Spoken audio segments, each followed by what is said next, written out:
সেকশনত যিকোনো কাৰণত চৰকাৰে বন্দী কৰিছে। এই কথা অসমৰ কোনো সচেতন ব্যক্তিয়ে মানি ল'ব নোৱাৰে। আৰু আমি ইতিমধ্যে জ্যেষ্ঠ অধিবক্তা হাইকোৰ্টৰ কথা পাতিছোঁ আৰু আমি আজিৰ ভিতৰত কথা পাতিম।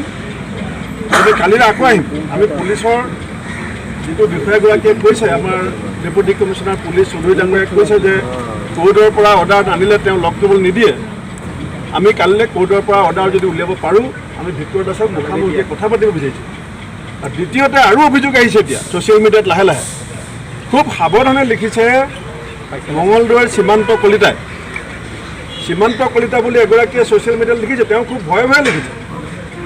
তেওঁ লিখিছে যে তেওঁৰ কাষত বহা, তেওঁ নাম দিছে কোন স্কুল কোনখন বেঞ্চত কিছুমান প্ৰাৰ্থীয়ে যিখন পৰীক্ষা চিট তাত কোনো ধৰণৰ চিন নিদিয়াকৈ গুচি আহিছে, খালী কৰি পৰীক্ষা চিটখন খালী কৰি পেলাই জমা দিছে।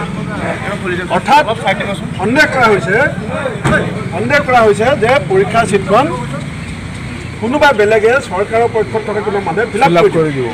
গতিকে সীমান্ত কলিতাই ছ'চিয়েল মিডিয়াত যিটো অভিযোগ আনিছে, সেই অভিযোগটো মই ভাবোঁ যে পুলিচে এটা তদন্ত কৰিব লাগে।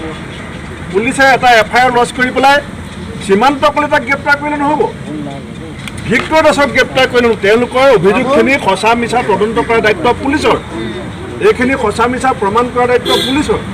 আৰু সেই কাম পুলিচে নকৰি চৰকাৰখনৰ দুৰ্নীতি গাপ দিবৰ কাৰণে যদি পুলিচে নিজকে ব্যৱহাৰ কৰে, তেতিয়াহ'লে আমি কঠোৰ গণতান্ত্ৰিক আন্দোলন পুলিচৰ বিৰুদ্ধে ল'বলৈ বাধ্য হ'ম। আৰু আমি নিশ্চিত যে এই যিটো চাকৰি দিয়া ব্যৱস্থা অসমৰ মুখ্যমন্ত্ৰী ডাঙৰীয়াই কৰিছে, ইয়াৰ প্ৰথম দুৰ্নীতিৰ অভিযোগ অসমৰ মুখ্যমন্ত্ৰীৰ বিৰুদ্ধে আছে। আৰু সেই অভিযোগ মই আনিছিলোঁ, কাৰণ মুখ্যমন্ত্ৰীয়ে কৈছিলে যে তামোল এখন নোখোৱাকৈ মই অসমৰ নিবনুৱাক চাকৰি দিম।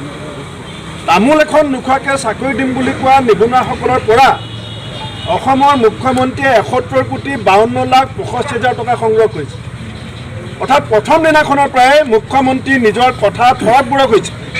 তেওঁ কথা দি কথা ৰাখিব পৰা নাই। তামোল নোখোৱাকৈ চাকৰি দিম বুলি কোৱা মুখ্যমন্ত্ৰীয়ে যেতিয়া 71,52,65,000 সংগ্ৰহ কৰিলে, তাৰপাছত তেওঁ পালি পহৰীয়াবিলাক লাগি গ'ল। আৰু সেই পালি পহৰীয়াবিলাক লাগি যোৱাৰ পাছত যেতিয়া ভিক্টৰ দাসে তথ্য দিম বুলি ক'লে, তেতিয়া তেওঁ মুখ বন্ধ কৰিবৰ কাৰণে লকাপত ভৰাই ৰাখিছে। এতিয়া সীমান্ত কলিতাই অভিযোগ আনিছে ফেচবুকত যে ফৰ্মখন ফিল আপ নকৰাকৈ পৰীক্ষা চিটত কোনো চিন নিদিয়াকৈ বহি জমা দি থৈ গৈছে। সেইটো এনকুৱাৰী চৰকাৰে কৰিব নে নকৰে? গতিকে